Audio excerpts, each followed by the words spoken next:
Bonsoir amis d'Ivoire TV, je ne cesserai jamais de vous remercier et vous saluer pour votre fidélité à votre télé. Ce soir, nous recevons M. Kwasi Dougan qui est là pour un droit de réponse. Il a appelé la direction d'Ivoire TV à la suite de l'émission d'un de nos compatriotes, M. Séverin Zadi, qui est venu il y a de cela, je crois, un certain nombre de jours. Une semaine, voilà, cela, critiquer, donner un sentiment, exprimer un sentiment personnel quant à ce qui s'est passé le 27 mai. Il s'agit de l'élection du président. 27 mai, oui, ouais, 27 mai, c'est cela. Il s'agit de l'élection du président de l'UNI, l'Union des Ivoiriens de New York. Monsieur Kwasi Dougan, bonsoir et merci d'être là sur notre plateau. Bonsoir, Monsieur Ngouran. Vous êtes mon frère, mon neveu. Oui, c'est cela. Et bonsoir à tous nos auditeurs. C'est pour moi une occasion de remercier encore Ivoire TV de nous donner cette occasion de mettre, comme on le dit, les points sur les i. La semaine passée, oui, le frère Zadi, que je respecte beaucoup, que je connais, on se fréquente depuis 95.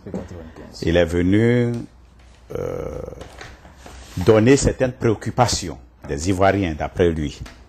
Ce qui m'a un peu fait mal, c'est que j'ai vu dans ses propos un dénigrement de tout le travail que nous avons fait. Et c'est ça qui m'a mis sur les nerfs, qui m'a fâché, parce que M. Zadi, il y a longtemps on est ensemble, si j'ai fait quelque chose, il ne peut pas venir sur la place publique pour me dénigrer, mais il pouvait m'appeler pour me faire des critiques. Nous sommes d'accord. Quand vous posez un acte de telle envergure, vous vous attendez à des critiques positives, même négatives, parce qu'il y a des critiques négatives qui sont constructives. Mais en donnant son conclusion et dire que parce que ce sont seulement les gens du Nord qui sont venus voter massivement, il faut annuler tout, j'ai trouvé que c'était un dénigrement. Ces gens du Nord, nos frères du Nord, ont été informés au même titre que tous les Ivoiriens, et j'ai les preuves. Aujourd'hui, j'ai apporté les preuves qui sont là. C'est une belle émission. Vous avez donc nous donner ces donc, preuves. Nos frères du Nord n'ont fait qu'exercer leur droit élémentaire de vote. Ils sont venus voter. Parce aucun homme ne peut dénier à une personne son droit de vote. Et c'est ça qui fait la démocratie. La démocratie, c'est l'élection. Dans une démocratie, il n'y a pas d'élection, c'est de la tyrannie. Donc, le processus que nous avons engagé est arrivé à son temps, à son point d'achèvement, et nos frères du Nord sont venus massivement voter, et ça nous a réconforté. L'acte que nous avons posé a donné pour nous un réconfort. Donc, on ne peut pas les renier, leur vote. Il faut que vous sachiez une chose, que si celui qui vote, c'est celui qui gagne. Et celui qui gagne, c'est celui qui dirige. Si vous ne votez pas, vous n'allez jamais gagner. Donc, on ne peut pas renier, on ne peut pas dénier les autres Ivoiriens qui sont venus voter, leur vote. Il y a par exemple, lui, M. Zadi connaît, les beaux-parents de M. Kemel. Ce monsieur, il a l'âge de mon papa. Sa femme a l'âge de ma maman. Ce ne sont pas des hommes du Nord. Ce sont des ébriers, mais ils sont venus voter. Comment eux, ils ont appris qu'il y a une élection des Ivoiriens et ils sont venus voter? Il y a, pendant le dimanche, il y a eu 5 personnes qui sont venues dans le courant de février à mai. Et ils ont été saisis qu'il y avait une élection. Comment ceux-là, ils ont appris? On me dira que oui, c'est peut-être les gens du Nord. Mais il y avait deux personnes du Nord et 3 personnes du Sud. Comment eux, ils ont appris qu'il y avait des élections, une élection des Ivoiriens de New York? L'information est passée. Ceux qui voulaient s'intéresser aux activités de la communauté ivoirienne se sont intéressés. Ceux qui ne voulaient pas, on ne peut pas faire grande chose pour eux. Monsieur Zadi, dans son intervention, avait parlé un peu de recensement. Il avait dit que si... Vous êtes membre de la commission électorale indépendante. Oui. Donc c'est vous qu'il était en train d'incriminer. Il n'incriminait pas la commission qui a organisé. Il disait de façon... Je reprends plus ou moins ce qu'il a dit. La commission électorale qui a fait un bon travail aurait pu allonger la période et faire des recensements, donner les informations de façon beaucoup plus rapprochée, pour pouvoir avoir ou inciter, utiliser une méthode pour pouvoir susciter une candidature venant d'une autre partie de la Côte d'Ivoire que le Nord, parce qu'il avait incriminé le fait qu'il y avait les deux candidats étaient du Nord. Voilà. Qu'est-ce que vous dites? Oui, Monsieur Ongora, nous ne sommes pas partis à une élection pour dresser une ethnie contre une ethnie. Quand vous écoutez ce que Zadi dit, que le bureau, parce que Monsieur Lucien Kwasi s'est retiré, il fallait qu'on suscite un candidat. Mais il ne sait pas, je vais lui apprendre, que M. Cissé Ismaël fait partie du bureau de Lucien Kwasi. Il est candidat. En quoi est-ce que nous allons susciter la candidature de quelqu'un contre un autre Ivoirien? C'est nous qui organisons. Nous donnons la liberté à tout le monde de se présenter et c'est ce qui a été fait. Pourquoi lui, dans son entendement, nous devons susciter une candidature d'une autre ethnie contre les candidatures des frères du Nord? C'est pas ça notre objectif. Nous ne cherchions pas une ethnie pour venir diriger l'Union des Ivoiriens de New York. Nous cherchons un Ivoirien capable d'unir les Ivoiriens pour venir diriger cette union. Nous ne sommes pas allés à la recherche d'une ethnie. Nous sommes allés à la recherche d'un Ivoirien capable. Oui, mais je vous prends au mot. Au niveau du commissariat aux comptes, nous savons, selon les investigations que nous avons faites, que je crois que des membres de la commission électorale indépendante étaient candidats au commissariat aux comptes. C'est vous qui avez suscité cela, je suppose, parce qu'il n'y a pas de candidat. Bien. Il n'y avait pas de candidature au niveau des postes de commissariat aux comptes. Il fallait 2. Mais il n'y a pas eu de candidature. Donc, on a, nous-mêmes, dans un premier temps, on a fait des arrangements pour dire que nous allons présenter, comment ça s'appelle, nous allons demander aux membres de la commission, de la coordination, de se présenter. Et c'est en cela que M. Patrick Kwame et M. J'ai oublié le nom de l'autre, mais c'est Patrick Kwame. Soumaoro, voilà, ont accepté ce poste. Donc, on a mis les deux en compétition parce qu'il fallait un commissaire général et un commissaire adjoint. Donc, M. Soumaoro, lui, il a remporté. Donc, M. Patrick, il est son adjoint. Oui, je pense que c'est dans cet esprit. Vous savez que c'est des informations que tout le monde a. Vous avez suscité cela au niveau des commissariats aux comptes. Donc, ce que M. Zadi, cette discussion, nous l'avons eu avec M. Zadi hors antenne. Il avait dit que vous aviez fait un bon travail à ce niveau. Si vous aviez fait, c'est son avis. Je vais donc demander, avec votre permission, demander à tous ceux qui nous suivent, leur dire que la ligne est ouverte. Vous pouvez intervenir à cette émission. Nous recevons M. Kwasi Dougan, qui est membre de la commission électorale indépendante de l'élection du président de l'Union des Ivoiriens de New York, du président et du commissaire au compte, comme on en parle aujourd'hui, de l'Union des Ivoiriens de New York, qui est là aujourd'hui pour un droit de réponse à ce que M. Zadi Sévérin a dit la dernière fois. Le numéro d'appel, c'est le 347 835 1429.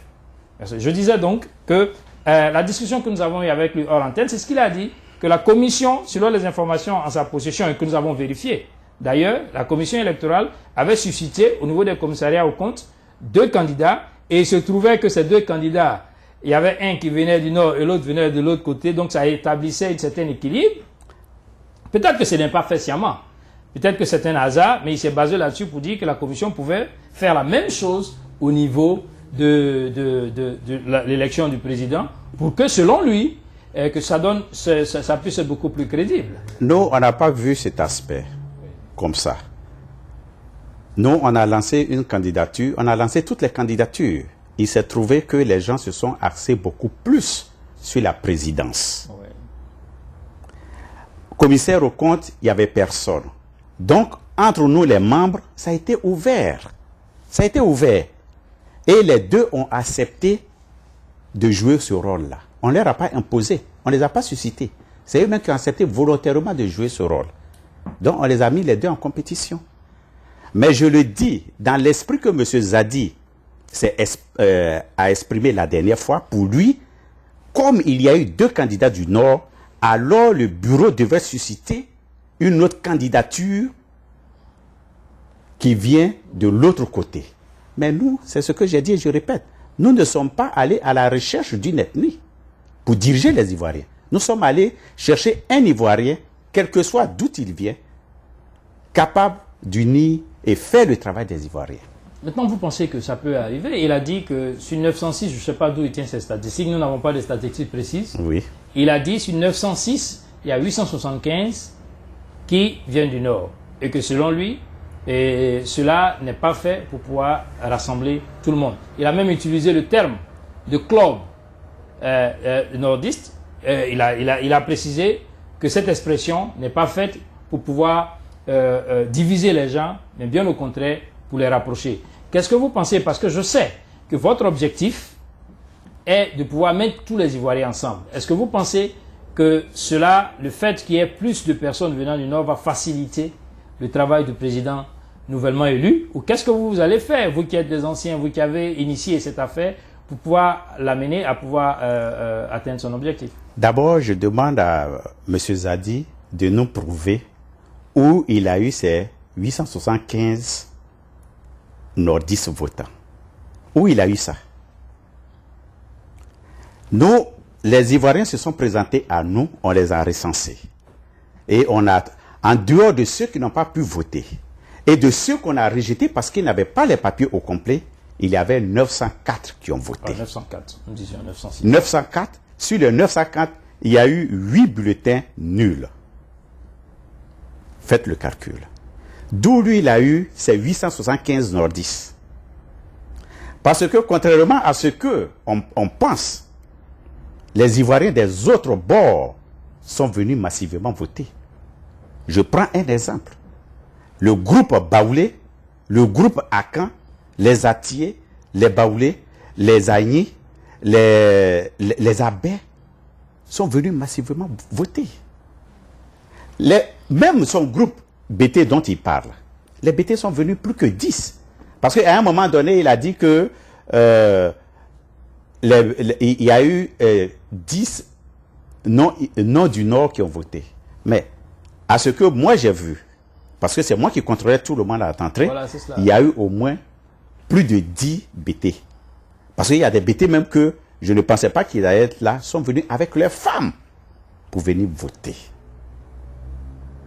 Donc, ce sont des allégations mensongères simplement pour discréditer ce que nous avons fait, que monsieur, comment s'appelle Monsieur Zadi s'est lancé dedans. Ça, ce sont des termes graves. Donc, oui, vous estimez que ce sont des allégations ce sont des mensongères. Je voudrais donc totalement passer un message à monsieur Zadi s'il nous suit, parce que je vous disais, quand on préparait cette émission, que monsieur Zadi m'avait contacté. Il avait souhaité qu'il y ait un débat. Et je pense que vous rentrez dans cet esprit en qualifiant ces propos d'allégations mensongères. Donc, monsieur Zadi, le téléphone est ouvert.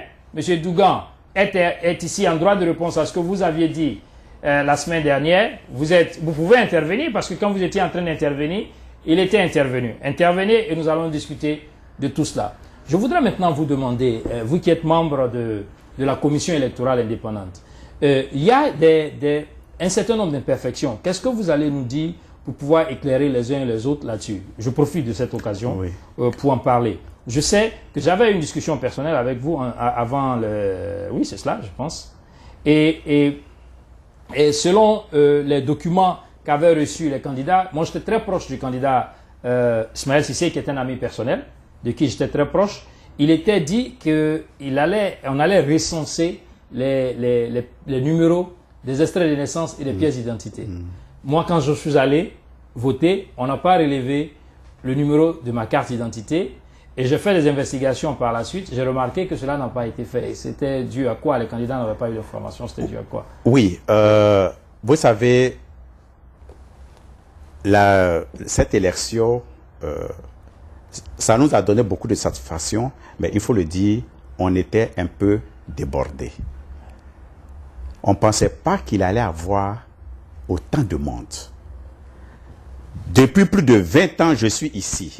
C'est la première fois qu'une organisation ivoirienne réunit autant d'Ivoiriens pour une élection. D'abord, il n'y a jamais eu d'élection ici. Monsieur Zadi, même qui était là la dernière fois, vous a expliqué.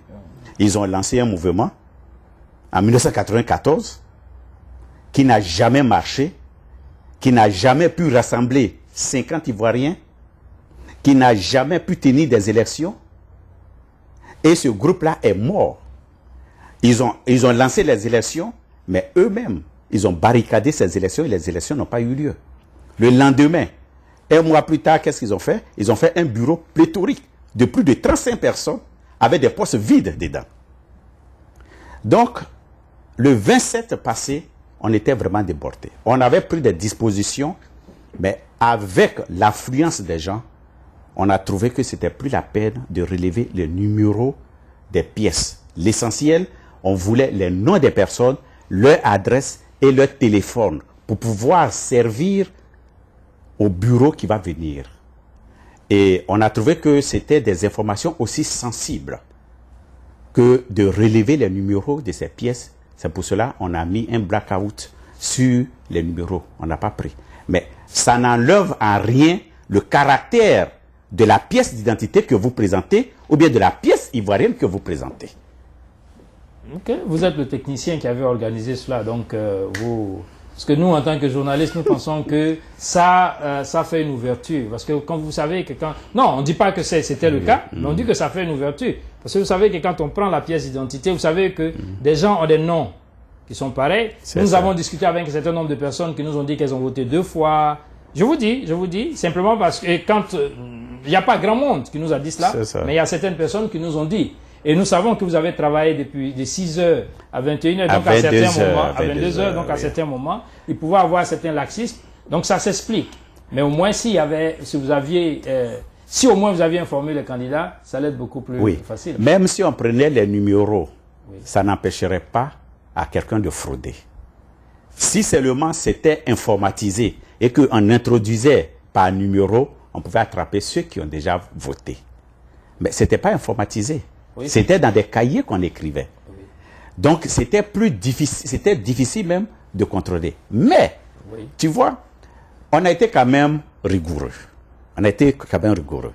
Il y a des gens qui se sont donné le plaisir malin de dire qu'ils ont déjà voté. Ils étaient dans le rang. Je donne un exemple concret. Il y avait un jeune qui était dans le rang et il a dit aux femmes, il parlait, que lui, il a déjà voté, il va venir voter encore une deuxième fois. Donc, les filles là n'ont rien dit. Donc, il est rentré et les filles là sont rentrées aussi. Donc, les filles là nous ont tiré notre attention pour dire ce jeune homme là a déjà voté une première fois. Mais moi, je ne vois même pas son visage. Parce que tout le monde passait devant moi. Ouais. Donc, c'est devenu même des palabres. J'ai calmé la dame, j'ai dit, il faut laisser. On va s'occuper de lui. Il faut aller voter. Elle allait voter. Je lui ai dit, que tu aies voté ou pas, c'est toi-même qui t'es vendu. Donc, il faut sortir. Il est sorti. On ne l'a pas laissé voter. Parce que c'est sorti de sa bouche, d'après ces femmes-là ne peuvent pas venir accuser quelqu'un. Oui, non, ils nous ont dit, il y a beaucoup de personnes qui nous ont dit qu'elles ont voté 2 fois.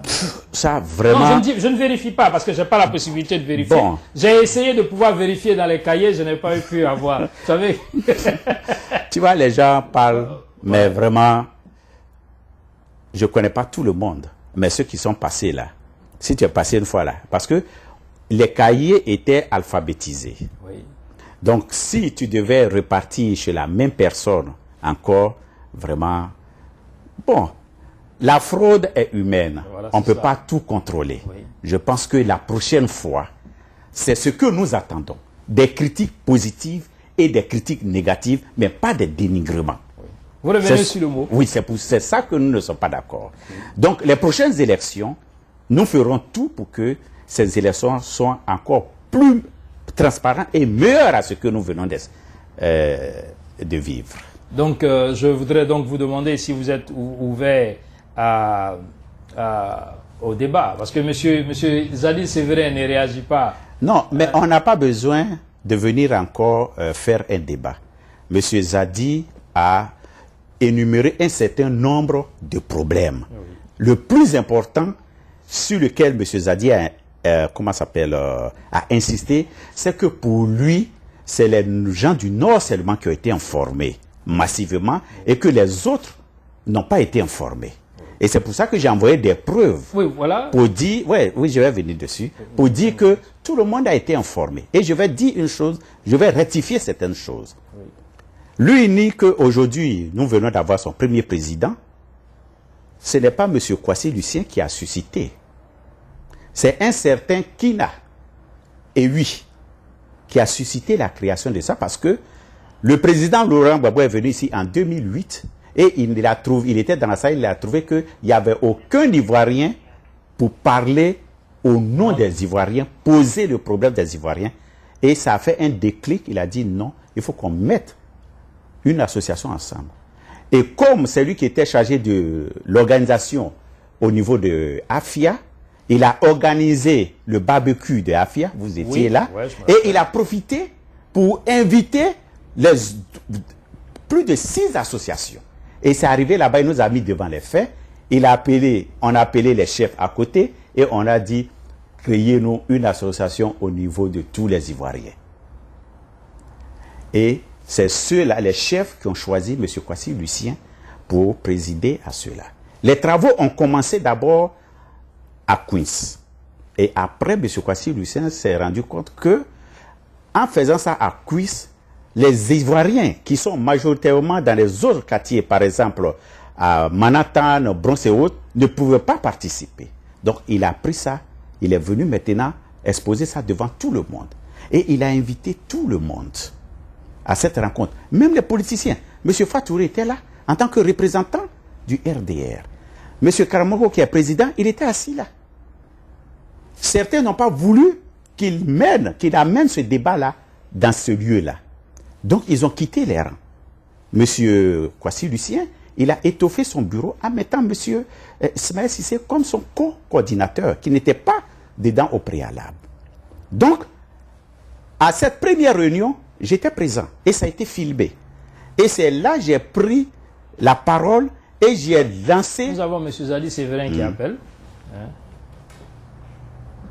Oui, allô? Oui, mais malheureusement, je n'ai pas pu voir. Hein. Oui, nous sommes en pleine émission, M. Zadie Sévérin. Vous avez une question? Je n'ai pas vu, donc je ne peux pas poser des questions. Ok, d'accord, merci. Ok, d'accord, merci. Je voudrais dire à tout le monde que M. Zadie, avant que je vienne à l'émission, il m'a appelé. Ah, ok, je comprends. Il m'a appelé et... Vous êtes arrangé. On s'est entendu. On se connaît il y a longtemps. Ok, d'accord. Donc, il n'y a pas de problème entre nous deux. Ok, d'accord. Donc, c'est en cela que j'ai pris la parole et j'ai lancé les grandes directives de l'association. Comment réunir tous les Ivoiriens. Le monde qui était présent a applaudi et sur place, M. Bibi Karamoko a demandé que je vienne au bureau. J'ai dit non, je ne peux pas être forcément au bureau, mais à toute fois que M. Kwasi Lucien aura besoin de moi, je suis prêt à lui donner les conseils. Et c'est comme ça qu'on a fait.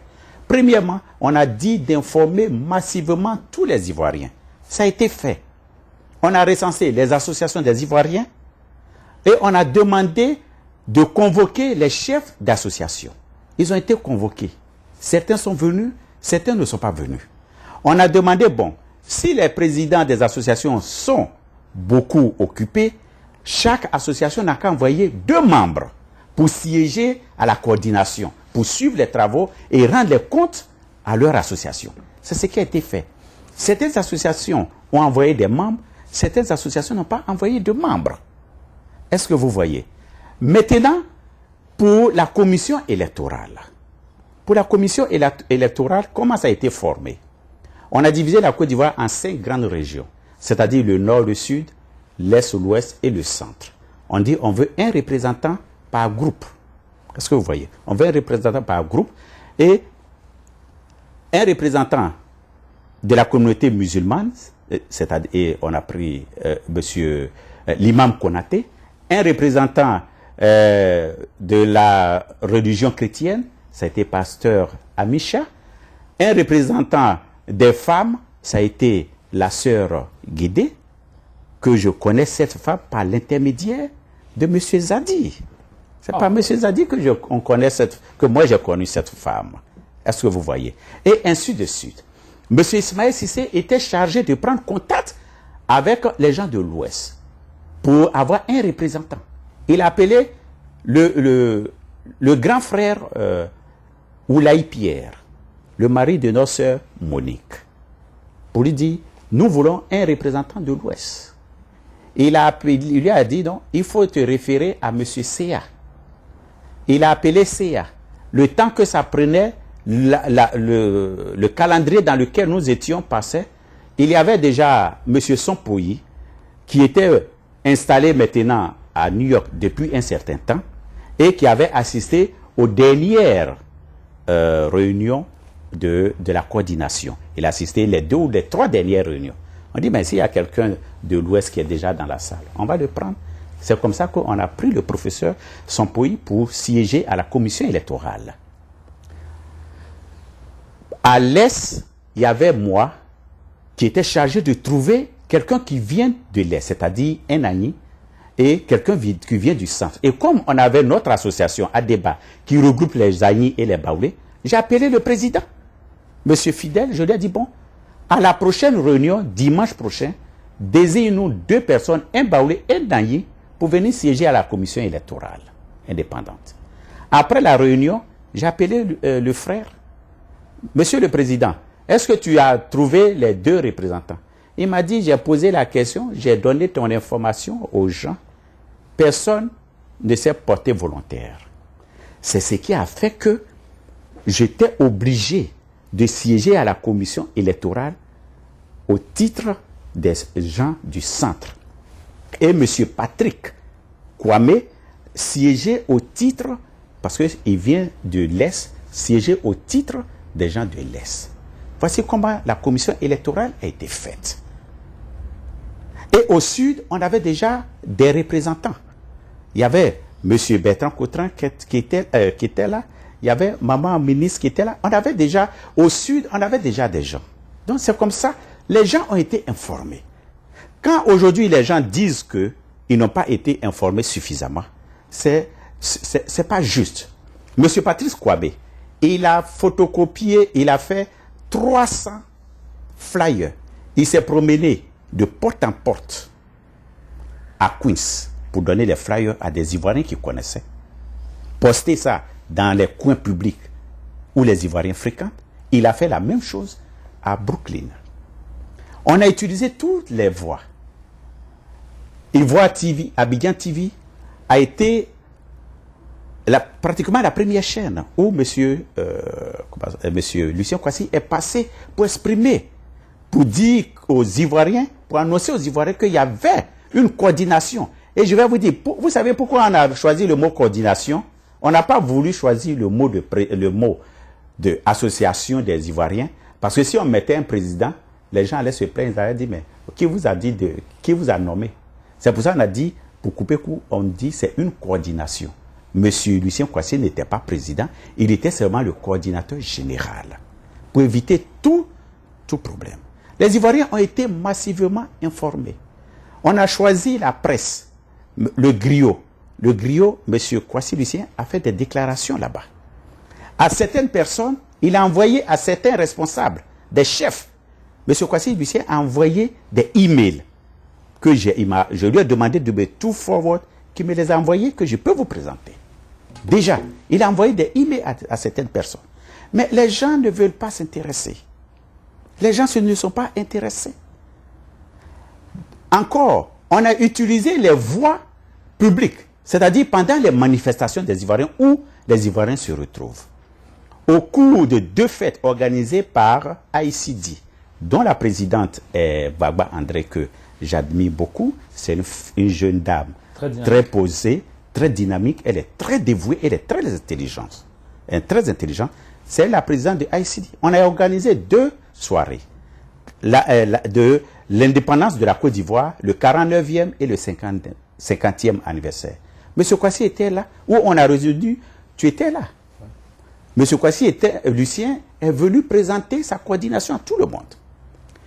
Les gens de Makori, ils ont fait 2 fundraising, 2 grands fundraising, où M. Kwasi Lucien est venu pour intervenir, présenter sa coordination.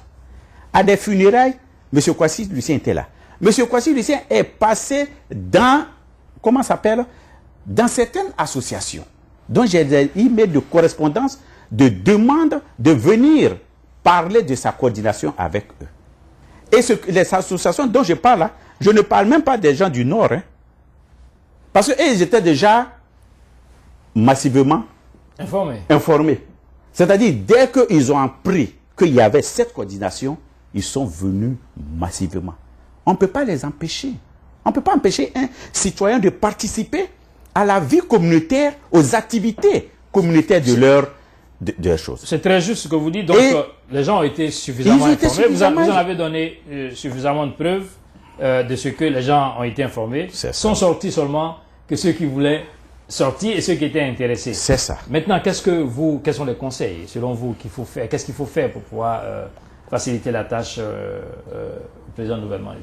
Le président nouvellement élu, j'ai beaucoup de respect pour lui. C'est un monsieur, on se voit depuis très longtemps, on se connaît depuis très longtemps, mais il n'y a pas trop de contact entre nous.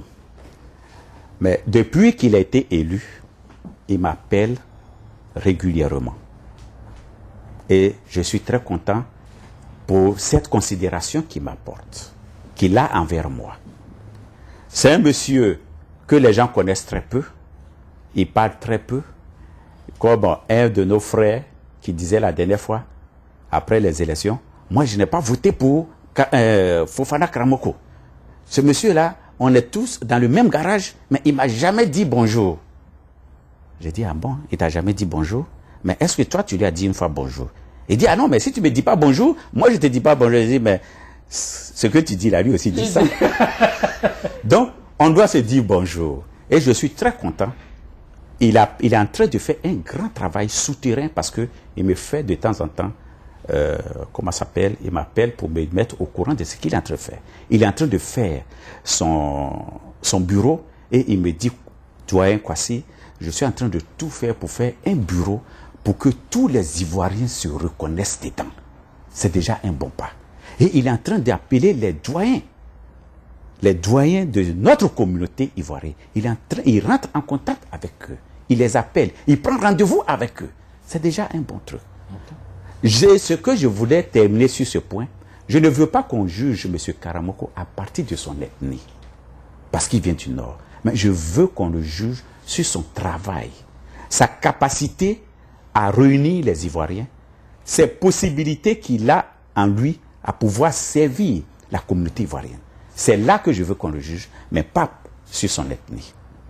Merci M. Kwasi Dougan. Amis d'Ivoire TV, je voudrais vous rappeler que nous sommes avec M. Kwasi Dougan, qui est venu aujourd'hui pour un droit de réponse à ce que M. Séverin Zadi avait dit il y a de cela une semaine. M. Séverin Zadi était venu exprimer un sentiment personnel au nom de certains Ivoiriens, selon ses dires, par rapport à ce qui s'est passé pour l'élection du président de l'Union des Ivoiriens de New York. Avant donc qu'on se sépare, je voudrais vous rappeler que le 16 de ce mois, le 16 juin, nous recevons à Apollo Tikenja Fakoly. Tikenja Fakoly, je vous présente le poster qui est là. Notre frère Tikenja Fakoly vient pour chanter à Apollo. Vous savez qu'Apollo, c'est une salle de spectacle de très grande envergure. Vous êtes tous Ivoiriens, Africains, non-Africains, Américains, vivant ici, à New York et ailleurs. Je veux parler de Philadelphie, de tous les États-Unis. Vous êtes tous invités à venir le 16 pour soutenir Tikenja Fakoly qui vient lancer les messages habituels qu'il lance. Vous êtes donc tous invités. Je voudrais aussi vous inviter à venir le samedi. Je vais le faire avec M. Dougan, qui a promis être là. Oui, je serai là. Voilà. Samedi 9, il y a une émission, il y a une de nos sœurs qui a produit cet ouvrage, Laurent Bell. Laurent Bell, elle vient faire la dédicace de son ouvrage. Elle vient expliquer aux Amis d'Ivoire TV aux spectateurs ivoiriens, à toute la communauté ivoirienne, africaine, américaine, parce que son œuvre est en anglais. Elle raconte dans cette œuvre sa vie, elle critique, elle apporte son appréciation de ce qui est la tradition et la culture africaine. Venez donc samedi à la maison de culture ivoirienne qui est située à la 142 et 5e avenue à partir de 19h30 précise. L'émission sera en direct, soyez là, l'émission sera suivie d'un cocktail. Merci. Je voudrais, M. Dougan, vous remercier pour votre fidélité. Vous avez toujours répondu présent et vous avez apporté chaque fois que vous êtes venu dans les studios d'Ivoire TV, apporter un point de vue assez constructif. Je voudrais donc vous remercier, vous demander de regarder la caméra, regarder les amis d'Ivoire TV et dire vos mots de la fin. Je voudrais remercier encore une fois Ivoire TV qui nous donne chaque fois l'occasion de venir nous exprimer. Je pense que Ivoire TV est devenu l'instrument de communication première de la diaspora ivoirienne et peut-être même aussi de l'africaine aux États-Unis et principalement à New York. Donc, ce que je vais donner comme conclusion, c'est que je demande à nos frères et à nos sœurs. Aujourd'hui, notre pays est malade. Ce qui arrive à notre pays, on n'a jamais voulu cela. Ne pensez pas que c'est une affaire de chair et c'est une affaire de sang. C'est une affaire de principauté satanique qui aujourd'hui est en train de détruire notre pays. Nous devons prier, musulmans, chrétiens, pour que ce malheur qui est arrivé sur la Côte d'Ivoire s'en aille et que la paix revienne. Nous sommes les enfants de paix et nous devons le prouver partout dans le monde entier que ce qui est arrivé ne peut pas nous écarter définitivement, que on peut toujours se mettre ensemble.